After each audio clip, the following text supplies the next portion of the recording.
barnaamijka falanqaynta siyaasadda caalamka qodobada aan ku soo qaadan doono galabta waxaa ka mid ah dowladda Russia oo uga digtay Israel in ay sii wado duqeynta ay ku hayso warshadda nuclear-ka ee Bushehr la yiraahdo ee ku taala wadanka Iran halkaas oo Ruushka uu sheegay in saynisyahano u dhashay dalka Russia ay ka shaqeynayaan waxaan kaloo barnaamijka aynu ku soo qaadan doonaa hogaamiyaasha ama madaxweynayaasha wadamada Shiinaha iyo Russia ayaa ka hadlay xaaladda bariga dhexe iyo dagaalkan iyo duqeyntan lagu hayo wadankan Iran falanqeyn ayaanu ku sameyn doonaa waxaan kaloo ka hadli doonaa maanta Mareykanka madaxweynahooda Donald Trump oo la ogaaday in uu ansixiyay in weerar military lagu qaado dalka Iran laakiin arrimo ayaa hortaagan oo waxa la sugayaa go'aanka ugu dambeeya arrintaasi ayaan sidoo kale falanqeyn aynu ku sameyn doonaa waxaan kaloo barnaamijka aynu ku soo qaadan doonaa arrinta biyo xireenka Hormuz oo soo cusboonaatay iyo Iran oo mar kale ku hanjabtay in marinkaasi ay xiri doonto wasiirka arrimaha dibadda ee wadanka Iranna waxa uu dhawaan u la kulmi doonaa safiirada Ingiriiska iyo midowga Yurub sidoo kale Donald Trump ayaa waxa la sheegayaa markan in uu ka cagajiidayo arrimaha ku aadan in xal diblomaasiyadeed lagu eego arrintan bariga dhexe ka taagan magaalada Istanbul ee dalka Turkigana maalinta soo socota ee Axad Sabtida waxaa ka furmi doona shir u dhaxeeya hogaamiyaasha dalalka OIC la yiraahdo waxaa laga wada hadli doonaa arrimaha ku saabsan xaaladda bariga dhexe iyo weerarkan lagu yahay dalkan Iran macluumaadkii ugu dambeeyay duqeymaha socda ayaanu sidoo kale qaybta dambe ee barnaamijkeena aynu ku soo qaadan doonaa bal marka hore barnaamijkeena aynu ku bilowno warkan weyn ee ka soo baxay dowladda Russia oo digniin ahaa oo loo diray maamulka Israel loona sheegay in ay joojiso duqeymaha ay ku hayaan warshadda nuclear-ka ee Bushehr taasoo ka mid ah warshadaha ugu waaweyn ee nuclear-ka ee dalkan Iran uu leeyahay warshaddan waxaa ka shaqeynaya saynisyahano ka soo jeeda una dhashay wadanka Russia dowladda Russiana way ogtahay in saynisyahanadaasi ay halkaasi joogaan Bushehr waa warshadda quwadda nuclear-ka ee ugu weyn marka loo fiiriyo marka laga soo tago warshadda kale ee ku taala Firdow waxaana dowladda Iran ay halkan ka sameynaysay ama ay ku sameynaysay bacriminta maadada uranium-ta ee hubka nuclear-ka waxay ku taalaa xeebta gacanka waxayna isticmaalayaasha shidaalka Russia ay ku sugnaayeen halkan khubaro iyo sidoo kale saynisyahano u dhashay wadanka Russia ayaana sidoo kale halkan ka howlgalayay ilaa iyo hadda macadda baaxadda weerarka lagu qaaday deegaankan iyo warshaddan Bushehr la yiraahdo walow ilaa iyo hadda dowladda Iran aysan faahfaahin ka bixin haddii khasaaro uu jiro cawaaqibka ka dhalan kara weerar kasta oo hawada iyo biyaha wasaqaysan ee halkan ka iman kara ayaa muddo dheer waxa uu dabcan uu walaac iyo sidoo kale xaalad aan wanaagsaneyn uu ku reebi doonaa wadamada khaliijka ee dabcan u dhow deegaanka warshaddan ay ku taalo ila xogagool ah ayaa sheegaya in ay diyaaradaha qorshe looga hortagayo weerar kasta oo baaxad leh ay ilaa hadda ay sameynayaan ciidamada maamulka iyo dowladda wadankaasi Iran nidaamka difaaca casriga ah ee Russia horey ay uga soo iibsadeen wadankan Iran iyo nidaamka difaaca hawada ee dalkan Iran uu soo saaro ayaa kamid ah kuwa si gaar ah dabcan ammaanka iyo hawada warshaddan nuclear-ka ee ku taala xeebta gacanka waardiyeynaya ilaa hadda wax khasaaro oo weyn ah dabcan muusan soo gaarin maanta waxa warbaahinta la hadlay hay'adda quwadda atomikada ee qaramada midoobay iyo sidoo kale tan wadanka Iran labaduba waxay sheegeen duqeymihii ugu dambeeyay ee lagu qaaday warshadaha nuclear-ka ee dalkan Iran in wax saameyn ah oo weyn dabcan inaysan gaarin xaaladuna ay aad u wanaagsan tahay dhinaca kale haddii aynu ku sii soconno madaxweynaha dalka Russia Vladimir Putin iyo hogaamiyaha dalka Shiinaha ayaa si wada jir ah u cambaareeyay weerarada Israel ay ku hayso wadanka Iran xilli ay ku wada hadlayeen qadka telefoonka maanta oo Khamiisa sida laga soo xigtay bayaan ka soo baxay xukuumadaha Moscow iyo sidoo kale Beijing labadan mas'uul ayaa ku baaqay in si degdeg ah loo joojiyo dagaalka waxa ayna carabka ku dhufteen muhiimadda ay leedahay in xiisadda lagu xaliyo qaab diblomaasiyadeed kaaliyaha aqalka looga taliyo wadanka Russia ee Kremlin ayaa saxaafadda u sheegay in Putin iyo sidoo kale madaxweynaha wadanka Shiinaha ay si adag u cambaareeyeen ficilada Israel ayna rumaysan yihiin inay tani ay tahay mid aan xalka lagu gaari karin laakiin diblomaasiyadda ay tahay waxa keliya ee lagu xalin karo arrintan. warbaahinta waddanka Shiinaha ayaa sheegay in hogaamiyaha dalkaasi Shiinaha uu ku booriyay Israa'iil inay joojiso howlgalkeeda militariga isaga oo xabad joojin ku tilmaamay mudnaanta ugu sarreysa ee hadda Israa'iil looga baahan yahay in ay tixgeliso. waxa uu ka digay kororka sii kordhaya ee xaaladda bariga dhexe. ciidamada hubeysan ma noqon karaan dooqa rasmiga ah ee dagaalkan iyo khilaafkan joojin kara. Iiraanna waxa ay kasii heli doontaa fursad iyo awood duqeyntan Israa'iil iyo xulafadeeda Mareykankana ay taageersan yihiin. labadan hogaamiye Russia iyo China waa laba dowladood oo marka loo fiiriyo xiriir wanaagsan la leh waddanka Iiraan, waxaana ay saddexdooda ka soo horjeedaan Mareykanka iyo xulafadiisa iyo gaashaanbuurta NATO iyo maamulka Israa'iil. waxaana hadalkan hadda ka soo baxaya dabcan uu u muuqdaa midka ugu weyn oo ay jeedinayaan tan iyo markii Russia uu si adag ugu hanjabay Mareykanka una sheegay in uu ka fogaado inuu kaalmo military uu siiyo Israa'iil. dhinaca kale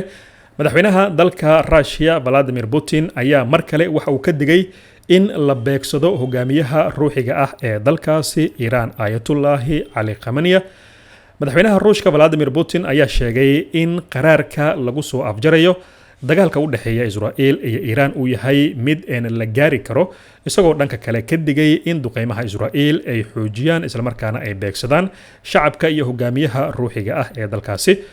isagoo ka hadlayay kulan telefishinka laga sii daayay oo uu la yeeshay saxafiyiin ajaanib ah oo ay ku jiraan kuwa wakaaladaha wararka adduunka ee AFP iyo Reuters, Putin waxa uu yiri waxaan aragnaa in maanta Iran ay ku jirto isugeyn bulshadeeda iyo hogaankeeda xagga siyaasadda difaacaad adag, iyagoo dabcan ka hortagaya duulaan Israa'iil ay ku soo qaadeen. waxa uu diiday fikirka ah in la dilo hogaamiyaha ruuxiga ah ee dalkaasi Iran Ayatollah Khamenei, isagoo sheegay in aanay xitaa dooneynin inuu ka hadlo xaalad noocaasi oo kale ah. waxa uu meesha ka saaray awoodda Israa'iil ama Mareykanka ay u yeelan karaan in hogaamiyahaasi ay dilaan.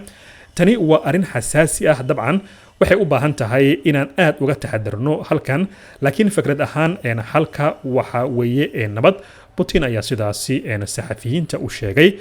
hogaamiyaasha Russia ayaa sidoo kale soo jeediyay in heshiis kasta oo uu dabcan salka ku hayo xal u helidda xaaladan bariga dhexe ay waajib tahay in Iran lagala tashado. Iranna dabcan aan la qasbi karin awood ahaan iyo military ahaanba. waxaan aaminsanahay inay fiicnaan lahayd in dhammaanteen inaan si wada jir ah u raadino hab lagu joojin karo dagaalkan, laakiin cidna lama qasbi karo oo Iran ayuu u jeeday. madaxweynaha waddanka Russia Vladimir Putin ayaa sidoo kale shaaca ka qaaday in ka badan 200 oo shaqaale Russian ah oo hadda ku sugan xarumaha nuclearka ee Bushehr ee Iran dabcan ku yaala oo ay dhisatay shirkadda Rosatom yiraahdo ee waddanka Russia. waxa uu sheegay in Moscow ay sii wadi doonto inay taageerto himilooyinka nuclearka rayidka ah ee dalkan Iran, iyadoo hubinta iyo sidoo kale badbaadada waddankan Iranna ay mudnaanta ugu horeeya ay leedahay. madaxweynaha waddanka Russia waxa uu markii ugu horeysay si cad u sheegay in muwaadiniin 200 gaaraya oo shaqaale Russian ah oo isugu jira saynisyahano iyo khubaro ay ku sugan yihiin xarunta nuclearka ee Bushehr ee waddankan Iran ku taalla. horeyna waxa uu uga digay Israa'iil inay xaruntan ay duqeyso, oo dabcan haddii ay Israa'iil ay sii wado duqeynta xaruntanna waxay keeni kartaa in Russia uu si toos ah kaalmo military iyo mid dhaqaalaba uu u siiyo waddankan Iran. Israa'iilna dabcan awoodeedii meesha laga saaro. waayahay dhinacan iyo Donald Trump isagana haddii aynu fiirino madaxweynaha waddankan Mareykanka ayaa ansixiyay baa la yiri qorshaha weerar military oo Iran lagu qaado, laakiin waxa uu diiday amarka ugu dambeeya oo waxa uu yiri waa ansixiyay waa la weerari karaa, laakiin ha laga warsugo aniga oo amarka ugu dambeeya bixin doona buu yiri. joornaalka caanka ah ee Wall Street Journal yiraahdo ayaa sheegay in Trump uu sheegay in arrintan ay u baahan tahay wadatashi heerkeedu aad u sarreeyo. maalmahan kulamo bool xufteen ah ayuu la qaadanayay saraakiil iyo xubnaha dowladdiisa, laakiin wax go'aan ah kama aysan soo bixin. wuxuu sidoo kale soo xiganayaa joornaalkan dad ka qayb galay kulankaasi oo sheegay in Trump uu weli uu labalabeynayo kulugulaanshaha Mareykanka ayaa muhiim u noqon doonta Israa'iil, laakiin Iran ayaa doonaysa inay tallaabo qaado haddii Mareykanka dagaalkan uu soo galo. maraykanka ayaa maalmahan waxaa laga hadlayay in bambaanooyinka bunker buster la yiraahdo ee Washington ay haysato ee kaliya burburin kara xarumaha nuclearka ee dalkan Iran laga yaabo inuu ku weeraro in dalkan Iran taas oo macnaheedu uu yahay in dagaalka rasmiyan uu bilaaban doono Iranna kaararka u harsan oo ay isticmaali doonto meesha nuclearka uu ku yaalo ee Firdow la yiraahdo tusaale ahaan waxa waxay ku dhagan tahay buuro dhinacyada waxaa ku hareeraysan buuro dhulka hoostiisa ay ku taala oo aan la gaari karin kaliya bamkan bunker buster la yiraahdo ayaa la aaminsan yahay inuu gaari karo laakiin Iran waxa la leeyahay maadaama ay og tahay in bamkan kaliya uu gaari karo halkaasi dabcan hore ayay uga baaran degtay oo waxaaba laga yaabaa bamkan in uu meel uu gaari waayo oo dabcan uu fashilmo adduunkana Iran ay tusto in dabcan bamkaasi iyo wixii u harsanaa Maraykanka iyo xulafadiisa ay haddan ay shaqeyn la yihiin dhinaca kale daawadayaal haddii aynu fiirino wasiirka arrimaha dibadda ee wadanka Iran ayaa xaqiijiyay in maalinta berri ah uu la kulmi doono dhigiisa wadanka Britain iyo midowga Yurub sida lagu sheegay war ka soo baxay dowladda Iran waxaan horey u soo sheegnay in ay weli ay socdaan kulamo xagga diblomaasiyadda ah oo xal loogu raadinayo markii hore Iran ayaa la cambaareynayay laakiin hadda Iran ayaa laga dalbanayaa inay kulanto oo midowga Yurub iyo Ingiriiska ay la fariisato wasiirka arrimaha dibadda ee wadanka Iran Abbas ayaa u safri doona magaalada Geneva kulan maalinta Jimcaha ah maalinta berri ah kaasoo looga hadli doono arrimaha bariga dhexe iyo sidoo kale gardaradan ay maamulka Israa'iil ay ku soo qaadeen dalkan Iran dhinaca kale wasiirka arrimaha dibadda ee wadanka Iran ayaa la filayaa in uu ka qayb galo shir gaar ah oo ururka iskaashiga islaamka uu maalinta Sabtida ku yeelan doono magaalada Istanbul ee wadanka Turkiga sida uu sheegay mid ka mid ah wasiirada arrimaha dibadda ama diblomaasiyiinta arrimaha dibadda ee dalka Turkiga iyadoo oo kulankaasi ujeedkiisu uu yahay khilaafka u dhaxeeya Iran iyo sidoo kale Israa'iil sida la leeyahay golaha arrimaha dibadda ee 51kan wadan ayaa lagu wadaa inay diiradda saaraan duqeymihii ugu dambeeyay ee Israa'iil dabcan ay ku qaaday Iran iyo khasaarihii ka dhashay beegsiga xarumaha nuclearka ee dalkan Iran iyo sidoo kale dilkii taliyaal sarsare oo dalkan Iran dabcan uu leeyahay oo iyagana ka mid ah dabcan muwaadiniinta laga dilay wadankaas Iran goordhow waxa aynu faahfaahin ka bixin doonaa howlwadeenada safaaradda dowladda Soomaaliya ee dalka Turkiga oo goordhow ku guuleystay inay xuduudda Iran soo dhaafiyaan una soo gudbiyaan wadanka Turkiga muwaadin Soomaaliyeed oo lagu magacaabo muwaadin Soomaaliyeed oo ku soo dhaawacmay dagaalada ka jira wadankan Iran la yiraahdo iyo duqeymaha wadankaasi loo geysanayo balse intaanun muwaadinkaasi Soomaaliyeed arintiisa iyo sheekadiisa aanu u gudagelin bal aynu fiirino macluumaadka kale ee xaaladan bariga dhexe iyo sidoo kale dhinaca siyaasadda wasiirkii hore ee difaaca dalka Iran Maxamed oo hadda ah xogyaha guddiga difaaca baarlamaanka ee wadanka Iran ayaa hadal jeedinayay maanta isagoona sheegay inay Iran ku dhowdahay inay xirto marinka Hormuz la yiraahdo maalmaha soo socda Iran waxa ay u muuqataa inay adeegsanayso dagaal isku dhafan oo isugu jira difaaca cirkeeda dhulkeeda iyo sidoo kale inay xirto marinkan Hormuz kaasoo ay maraan dhammaan marka loo fiiriyo shidaalkan adduunka ee aadaya ee ka imanaya wadamadan khaliijka daawadayaal dhinaca kale warbaahinta gudaha wadanka Mareykanka ayaa si weyn u falanqeynaya arrimaha ku aadan gabaabsiga nidaamka difaaca hawada ee Israa'iil iyo boqolaalkan madaafiicda ee habeen kasta Iran ay soo tuurayso wargeyska The New York Times ee dalka Mareykanka ka soo baxa ayaa ku waramaya in Israa'iil ay si xad dhaaf ah ay markan u adeegsanayso gantaalada nidaamkeeda difaaca hawada kuwaasoo hadda loo ridayo si isdaba jooga walow ay waxba ka difaaci laayihiin Israa'iil haddana isticmaalkan xad dhaafka ah ee nidaamkan difaaca hawada ayaa keeni kara in gebi ahaanba dabcan Israa'iil nidaamkeeda difaaca hawada uu fariisto taasoo haddana muuqata walow Iran shalay ay sheegtay in hawada magaalada Tel Aviv ee caasimadda Israa'iil ay la wareegtay halkaasna ay ka sameynaysay duqeymaha ay doonto iyo khasaaraha ay doontana dabcan ay ka geysanaysay waxaana sidoo kale Israa'iil laga duqeeyay mid ka mid ah xarumaha ugu waaweyn ee nuclearka oo dabcan ku yaalay gudaha deegaanada maamulka Israa'iil ilaa hadda siyaasiyiinta Israa'iil ayaa u soo jeesanaya inay siyaasiyiinta ay cambaarayaan dowladda ku jira iyo sidoo kale hogaamiyaha dhinaca golaha wasiirada Netanyahu kuwaas oo ay ku sheegayaan in uu dagaal uu geliyay maamulka Israa'iil isagana dabcan uu ka baxayo marka xaaladan ay khatar ay noqoto deegaanadaasi bal markan aynu fiirino tan iyo shalay waxaanu si gaar ah uga hadlaynay arrimaha ku saabsan xaaladda Soomaalida ee ku dhaqan dalkaas Iran gaar ahaan magaalada Tehran maanta howlwadeenada safaaradda dowladda federaalka Soomaaliya ee dalka Turkiga ayaa ku guuleystay goor dhow inay dabcan xuduudda Iran ay soo dhaafiyaan una soo gudbiyaan dhanka iyo dalka Turkiga muwaadin Soomaaliyeed oo lagu magacaabo Dr. Mustafa Ali Macalin oo dhaawac fudud uu ka soo gaaray magaalada Tehran kadib weerarka Israa'iil ay halkaasi ay ka geysatay xalay ilaa Saaka Dr. Mustafa Ali Macalin oo wadanka Iran dhakhtarnimo ku bartay ayaa kamid ahaa dhalinyaro Soomaaliyeed oo ilaa 10 lagu qiyaasay oo wadankaasi Iran dabcan wax ku barata safaaradda dowladda Soomaaliya ee magaalada Ankara ee dalka Turkiga ayaa maalmahan ku mashquulsanayd in muwaadiniinta Soomaaliyeed ee Iran ku sugan laga soo kaxeeyo halkaasi haddii magaaladan ay dabcan amni xumo ay sii noqoto safaaradda Turkiga ee Ankara ku taalla ee Soomaaliyeed waxay u mahadcelisay dowladda Turkiga oo fududeysay sidii muwaadinkaasi Soomaaliyeed halkaasi looga soo saari lahaa waxaana muwaadinkaasi dabcan hadda uu joogaa magaalada Ankara halkaasoo dowladda federaalka Soomaaliya safaaraddeedu ay sheegtay in lagu baxnaanin doono inta xaaladiisu ay dabcan ay dhinac ay u dhacayso dalkaasi waxaa maalmihii la soo dhaafay ka baxayay dhammaan muwaadiniinta dowladaha awooda inay halkaasi dadkooda ay ka saartaan xitaa safaaradihii ayaa la xirayaa Israa'iil sidoo kalena diblomaasiyiintii ayaa qoysaskooda kala baxaya xaaladdu markan waxay maraysaa meel aan laga soo waaban karin maadaama labada dhinacba ay isticmaalayaan madaafiicda iyo sidoo kale duqeymihii ugu dambeeyay daawadayaal haddii aynu dhinaca kale safaaradaha iyo howlahan kale aynu kusii soconno